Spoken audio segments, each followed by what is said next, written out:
Now we've talked about the amount of hard work, and I'm sure it can burn people out, this game, with the mental stress you put yourself under, plus the long hours. How important to you is that time out you give yourself in the summer? Yeah, I'm fortunate in that I'm able to spend 6 months doing as I please. That's not to say I don't work, but if I want to work 5 hours in a week or 20 hours in a week, as opposed to 60 or 70 that I do in the winter, then I can. Or if I don't want to work at all, then I don't. And I tend to go, me and my wife tend to go on several holidays over the summer. We're very fortunate like that. And it is really important, but I think it's the 6 months without really betting seriously that's important for me as a starting point. In terms of the winter, the times out I take tend to be golf related now. Again, a couple of years ago when I wasn't so well, I thought that would be the end of my footballing days, so I decided to take up golf. So I started playing golf, and as I tend to do, I got a bit obsessed and passionate with golf.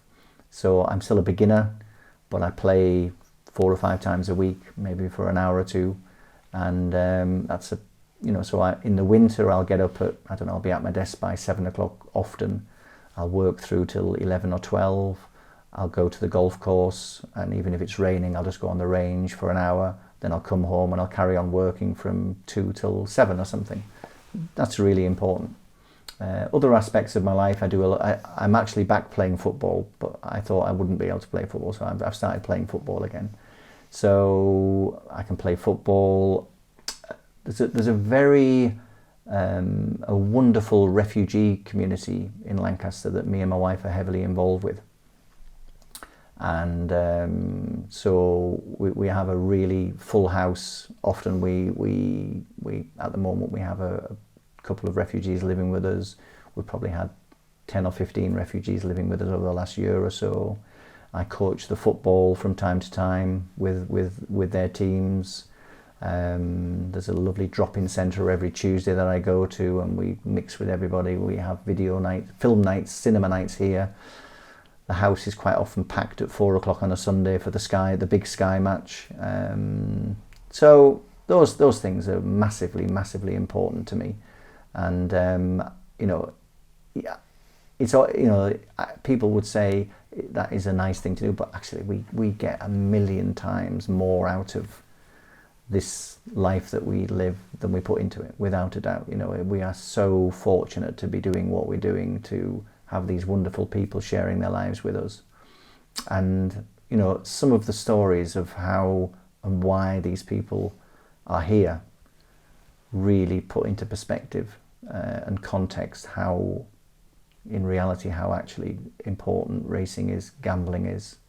In the grand scheme of things, it ain't that important.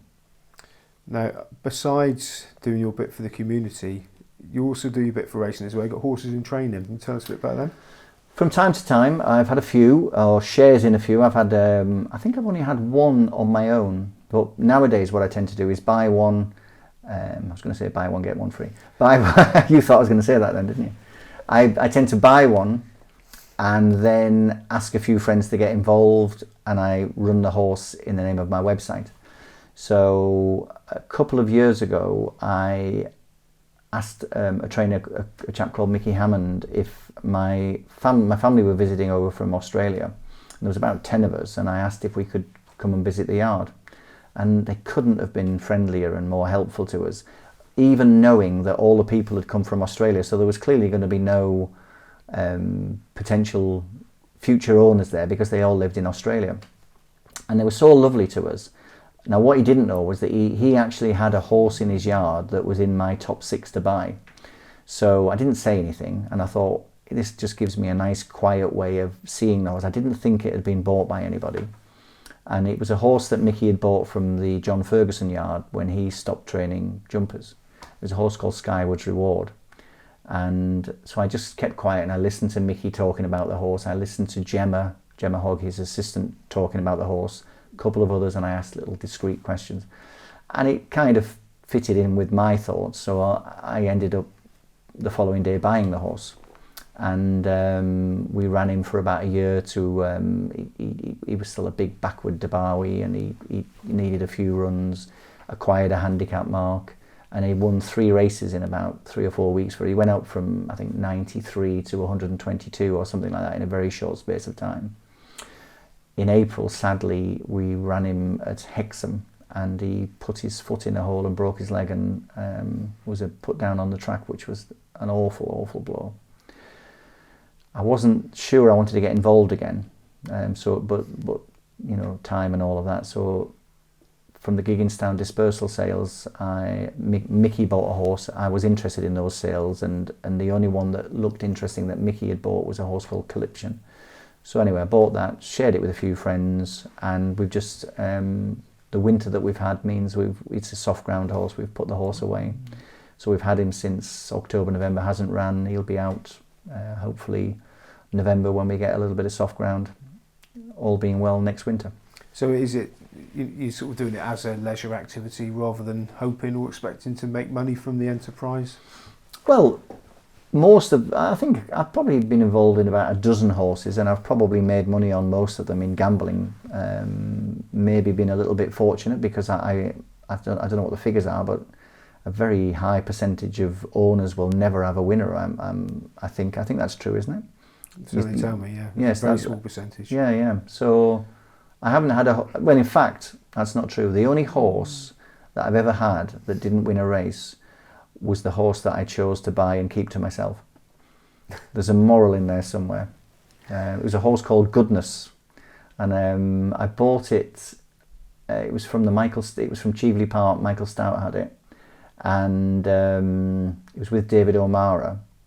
And I'd already bought another horse from David, and then I bought Goodness because at the time I was getting involved with a Kenyan orphanage, a charity called Double Joy.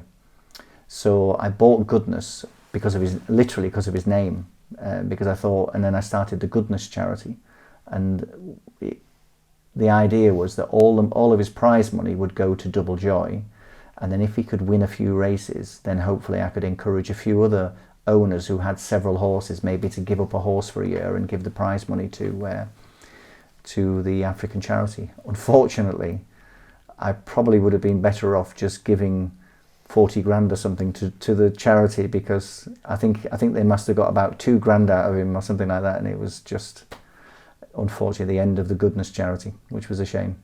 We've talked about horses there, actually, as opposed to the figures and facts form study. Do is what they look like in the paddock, does that mean anything to you? Do you have to watch it on the TV, and would you decide not to bet if you suddenly saw one that looked a bit ropey? I would prefer to use my understanding of the horse's pattern, the trainer's pattern, to guide me as to whether the horse was likely to be ready or not. If a horse had won first time out the last 2 years, but the trainer was having a sticky start this year, I would know the record of the trainer at the point the horse ran last year and the year before, and I would understand that, and I would have some gauge to guide me. I do know a couple of people who are at the racetrack regularly who will send me texts of the well-being of horses, and I must say I do find that very interesting. It hasn't been happening for long enough for me to trust that information enough to guide me financially.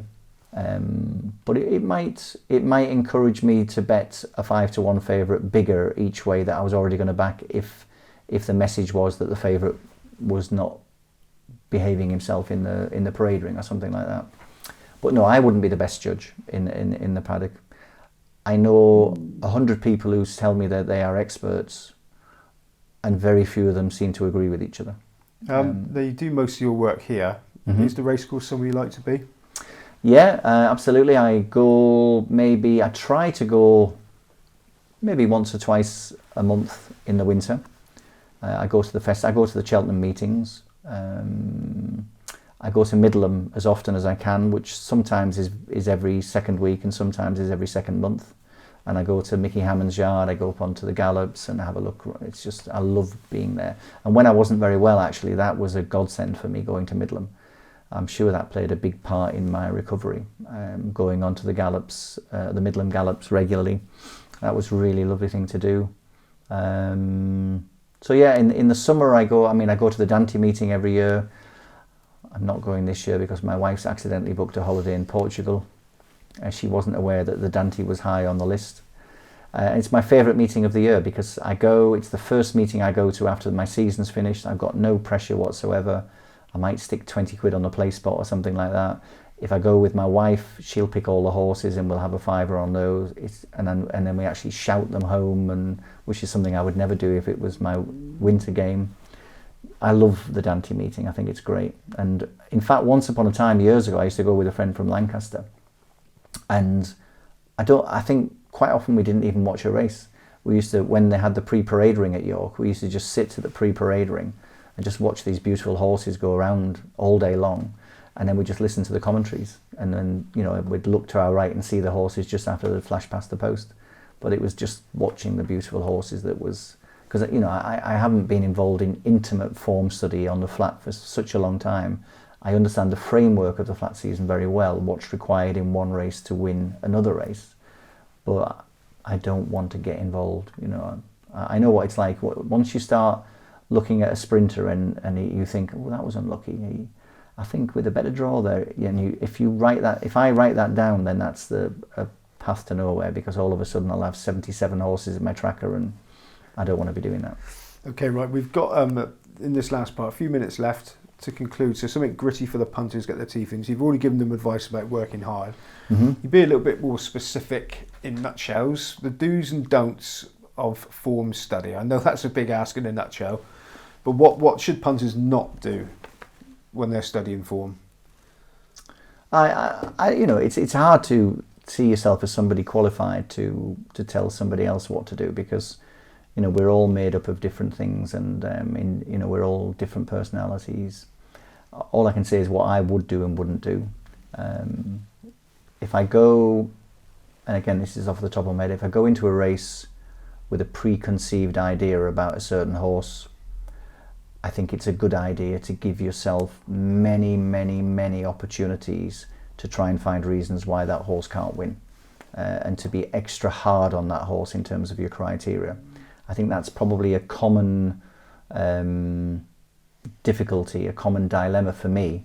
Going, I'll because I've got all my diary notes, because I've watched every race, I look forward to next Saturday because it's, I don't know, the Amlin chase at Ascot. Oh, this horse is really suited to it. So I'll prepare my studies. It's really important at that point in time that I don't just do my studies and absolutely confirm my pre-held views, because of course that's kind of lazy punting. So I think that's probably quite an important one. And I think you've got to choose your game. I mean, there's too much racing. There's far too much racing. I choose to do better class national hunt racing. I've dropped that to maybe 130, 135 upwards in terms of ratings. So I'm looking at a slightly lower, but the intensive work I put in is at the high end. It's a very narrow band of horses. I like to think that I know 200 or 300 horses better than anybody else. Whether that's true or not doesn't matter. That's my belief, and that's how I feel about those horses. I don't think I'd want to be thinking that I knew more than anybody about 6,000 horses. I think you need to pick your game. If it's Newcastle, all weather, that's enough in itself. That's absolutely massive. Some of the things I do that I think have given me a big helping hand are comparing times of races on the same day.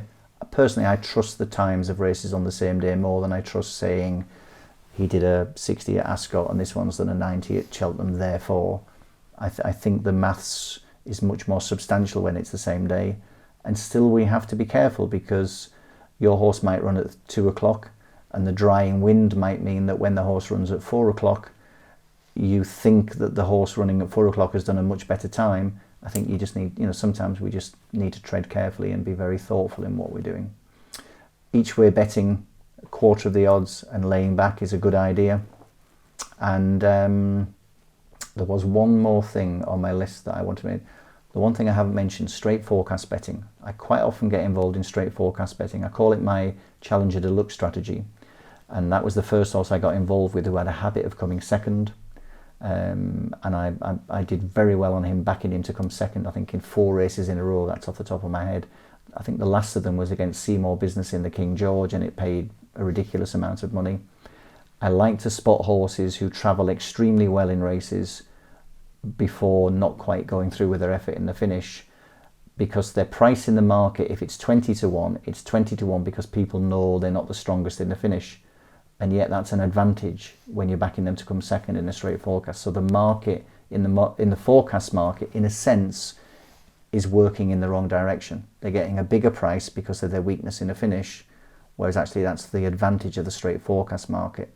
So I've had, I've listed Third Intention. The Tizard horse would have been a good one for me. Summersby in high class races.